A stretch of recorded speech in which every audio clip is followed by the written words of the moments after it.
Hey, how's it going, everyone?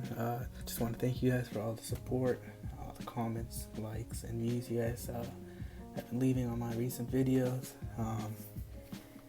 It looks like, a lot of people are liking the series, so, it looks like I'm going to continue with this series for as long as I can.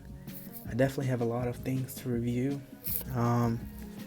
And I did a poll on my the Instagram page that I run called Eagles Band page on Instagram, where I asked you guys what you guys would like to see me review next on this video. And the two options were either this original 1980 long run itinerary or this mystery box. And you guys opted for the itinerary. So I guess we'll be reviewing that in this video. Before we get started, if you guys could subscribe, leave a like, share it with anyone that likes the Eagles or is trying to get into the Eagles, or just anyone, share it with them. And yeah, leave a comment of what you guys would like to see, or if you guys have any comments related or questions related to this video, feel free to leave them down in the comment. So a little story behind how I got this, and how I get a bunch of my memorabilia. I usually look on different websites, different how would you say, auction sites online, and just different sites that sell rock memorabilia. And this particular one I got from a seller in Germany, and his father was a part of the road crew for the Eagles in 1979 and 1980. So his father had one of these itineraries for their long run tour. So if you look here, it says the long run part 3. And the part 3, I'm guessing that this means that this was, I guess, the third part of that long run tour. I'm guessing the first part was when they went to Japan, when they did their concerts in Japan, when they first began their long run tour. I'm guessing the second part was when they came back to America, and then the third part is when they began their concert touring again in 1980. So yeah, I got this from the seller. Like I said before, his father was part of the road crew. I'm not sure what exactly he did, but he said that every person on the road crew, sound technician, even the Eagles, they all had the same exact itinerary.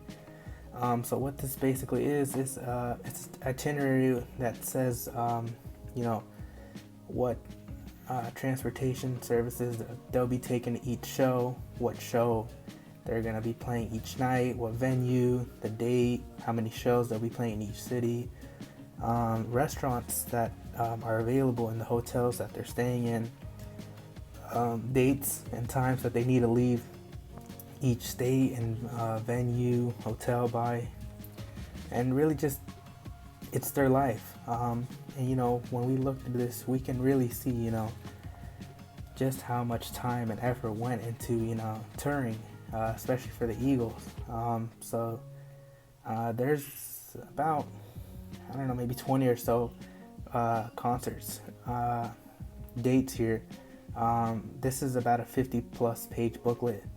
So I'm not going to go through every single page because then this video will be forever. So I'll go through about maybe 4 to 5 different dates that I think are interesting.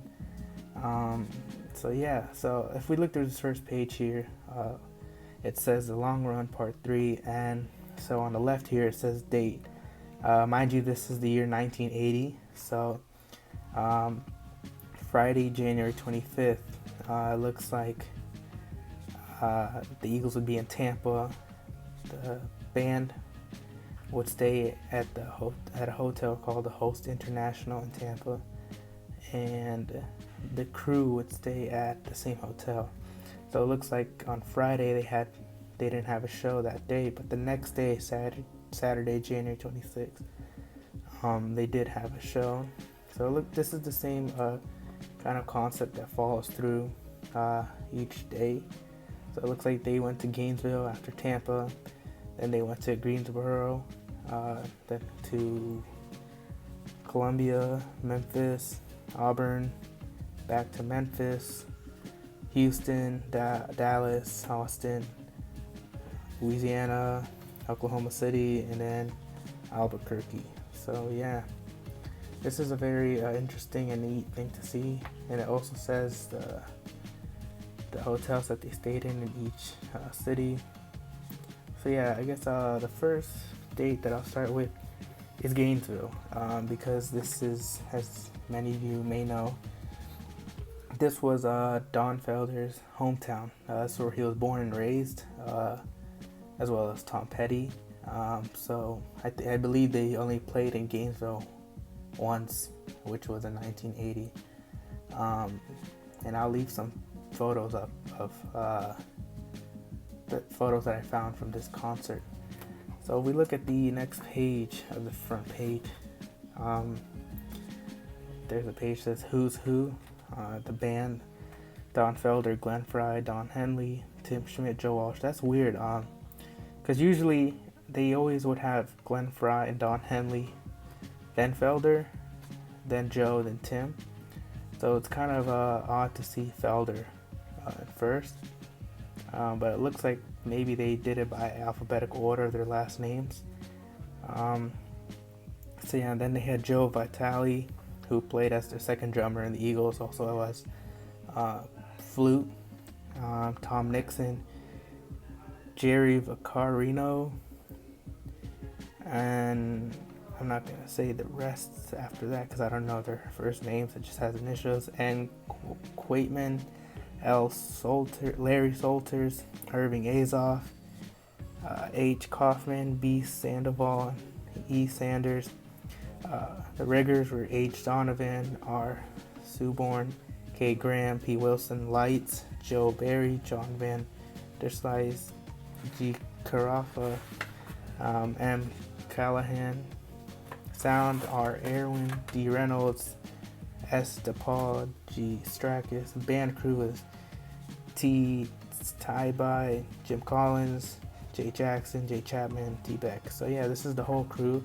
This is the people who got the band stuff from one city to another. So yeah, this is an interesting piece to see. So now let's go to the first date that I said I'd like to show you guys, which would be Gainesville. So here it is. So here we have the date up here. It says today is Sunday, January 27th. The crew travel. So it looks like for this date, all crew will drive from Tampa to Gainesville. So that's 120 miles. The band travel. So it looks like the band is already in Gainesville today. Looks like they, I guess, they're resting before they play in Gainesville at Florida Field. So this is a cool thing to see, the hotel information.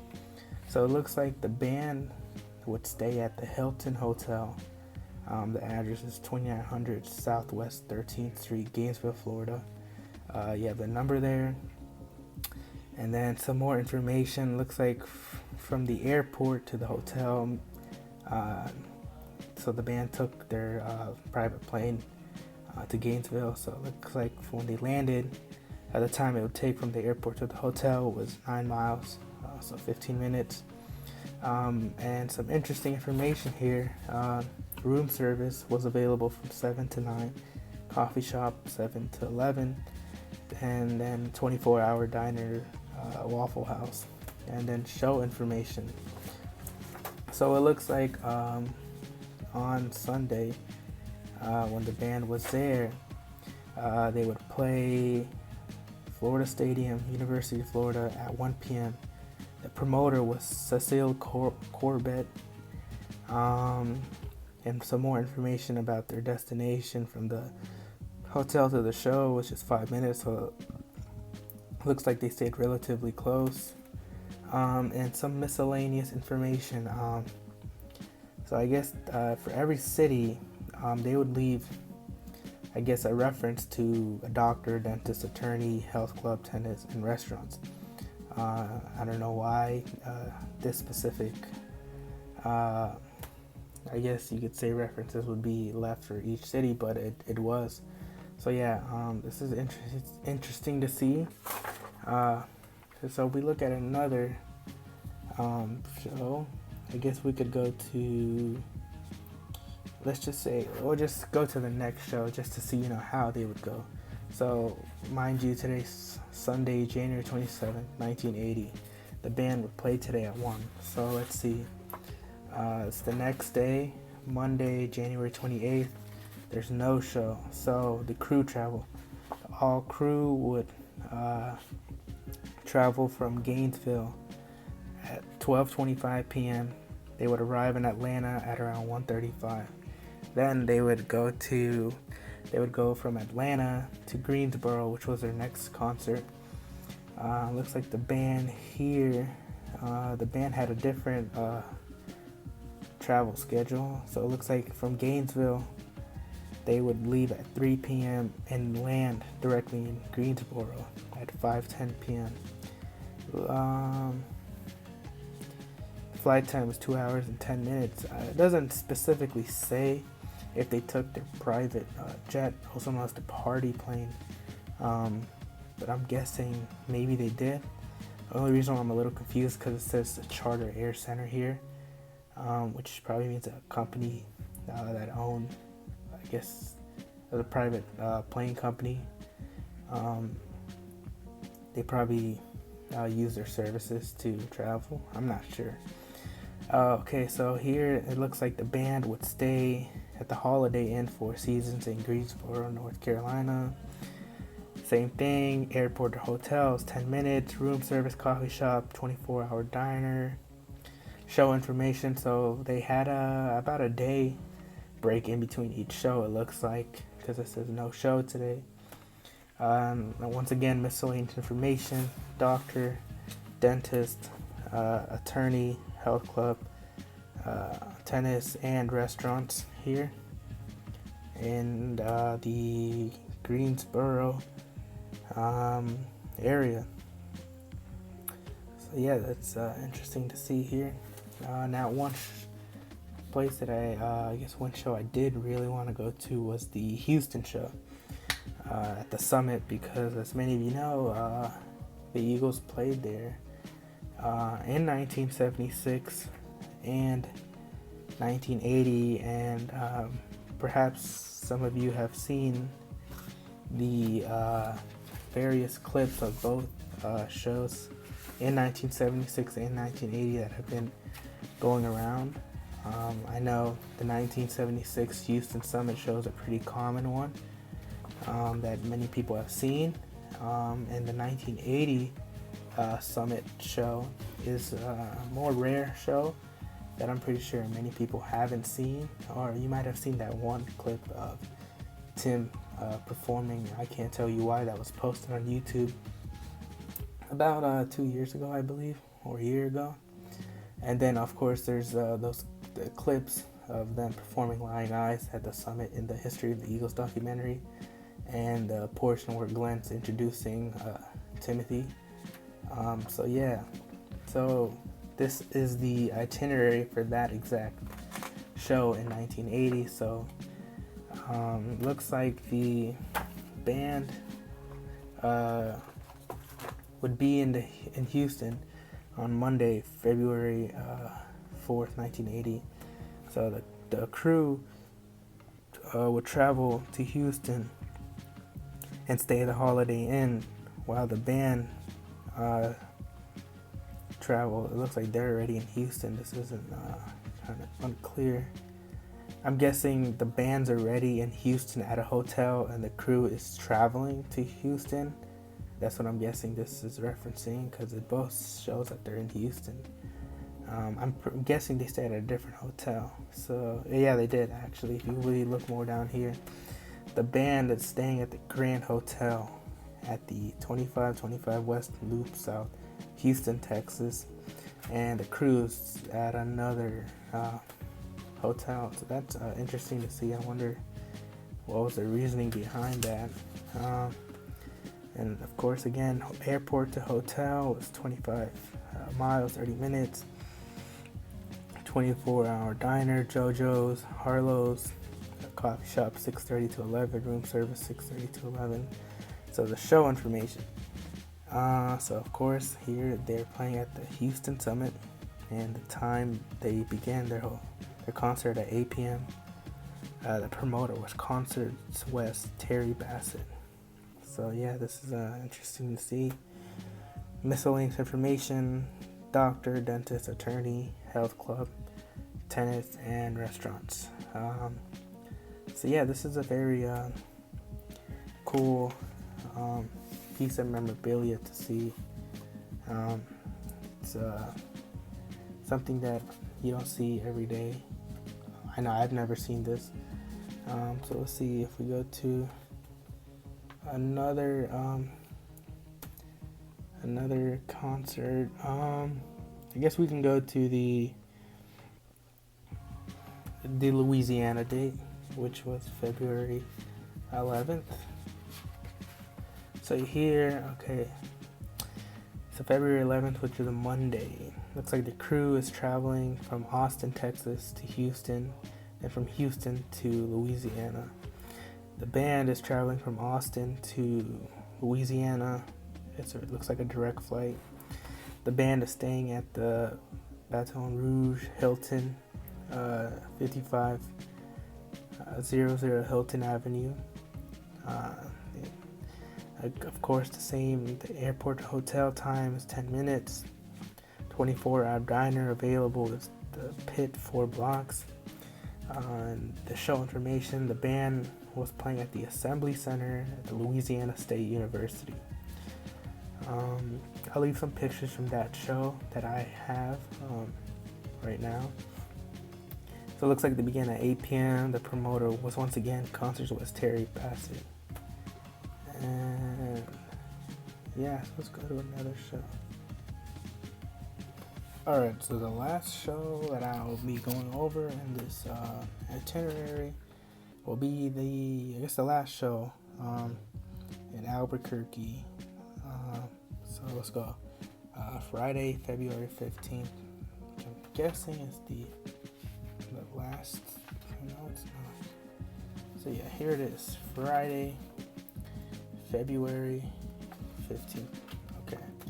So let's see what is the itinerary for this day. So it looks like the band crew. So it looks like they divided it up between each, section. So sound, lights, and riggers. So I guess they all left at a different time.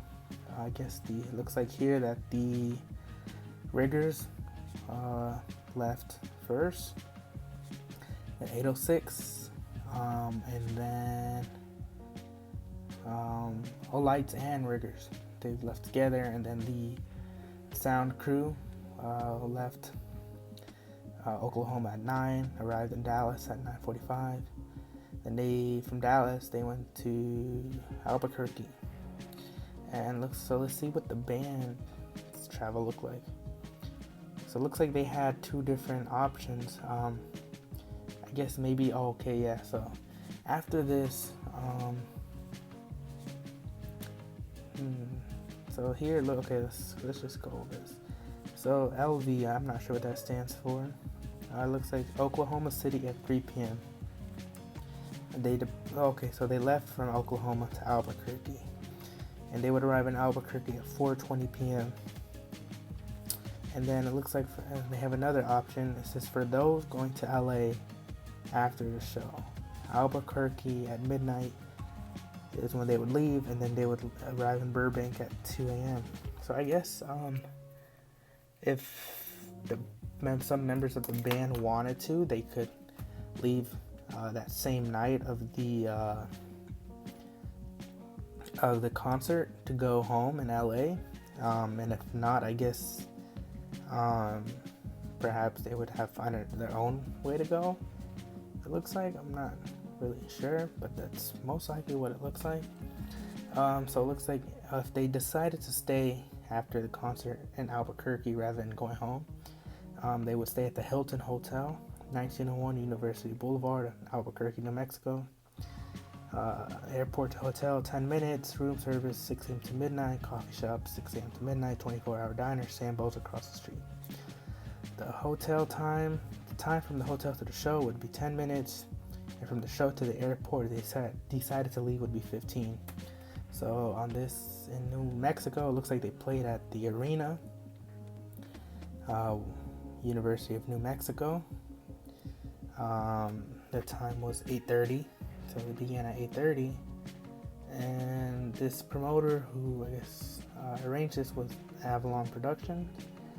Some more miscellaneous information: the doctor, dentist, attorney, health club, tennis, restaurants, and it looks like here, crew to their homes. So it looks like after this show, once the crew, I guess, got everything ready, they would go home. The party plane leaves after the show. Those who wish to spend the night in Albuquerque, the following flight is reserved for tomorrow. Albuquerque leaves at 12:10 p.m. and it arrives in Los Angeles at 12:57 p.m. So okay, so it looks like if the members of the band wanted to stay that night rather than flying right after their concerts, they could stay and they would have a flight reserved for them. And if not, I guess they could take the party plane and leave right after the show. So that's interesting to see. I wonder who stayed and who went. That would have been interesting to see. But yeah, this is the itinerary. And then at the end, it's just a rundown of each city with additional restaurants. So look here: Tampa, Florida; Gainesville, Auburn, Memphis. And the next page, same thing: Texas, Louisiana, Albuquerque, Oklahoma City, Mississippi. So yeah, that's everything in this page. I mean, itinerary booklet. Like I said, as you can see here, there are many other concerts that I could have went through. I just decided to go to I believe four dates that I chose. And yeah, here you can see they played. You can see how many concerts they played in each show. In each city. It looks like they played a total of 1, 2, 3, 4, 5, 6, 7, 8, 9, 10, 11, 12, 13, 14, 15. So 15 concerts in the span of January 25th to February 15th. So that's about 3 weeks, I believe. About 3 weeks. So 15 concerts in 3 weeks. That's a lot. Props to the guys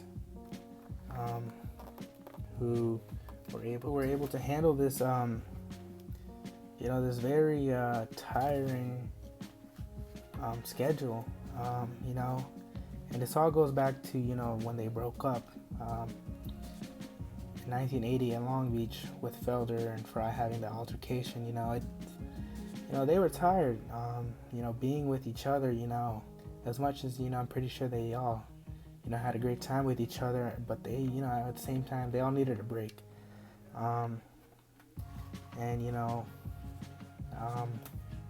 Anger was definitely a component in their, in the lead up to their breakup, because, just look at this. It looks like in each city, they played at least 2 shows in each city. For most of the cities, they played 2 shows. If you look here, February 9th to the 12th, they played 3 shows. So each night they played show after show after show. That's a very tiring schedule, and not only for the band, but for the crew, the lights, sounds, all of them, packing up everything, going to each city, making sure everything's right, making sure all the sound's correct, the soundboard, cameras, if the venue had it, like the Summit. Greensboro, I know, had it as well. Oklahoma City, they had cameras as well. And then on top of that, you know, they also had their photographer at each concert. So, you know, this is a very, you know, it's a very tiring schedule, but, you know, props to them for doing it. You know, they made great music. Most of these shows were sold out from what I researched, and, you know, this is a very cool piece of memorabilia to have. Very lucky to have, you know, got my hands on this. This is something that I'll definitely cherish. You know, in my collection, I would probably say this is one of the more rare things I have in my collection. But yeah, this was, you know, the review of this 1980 long run itinerary schedule. And if you guys would like to see any other things, have any questions, comments, or you know, you guys want to see something else, let me know. If you could share it, leave a like, subscribe, I'd really appreciate that. And be on the lookout for my next video. Once again, thanks for watching it if you made it this far, and yeah, I'll see you guys in the next video.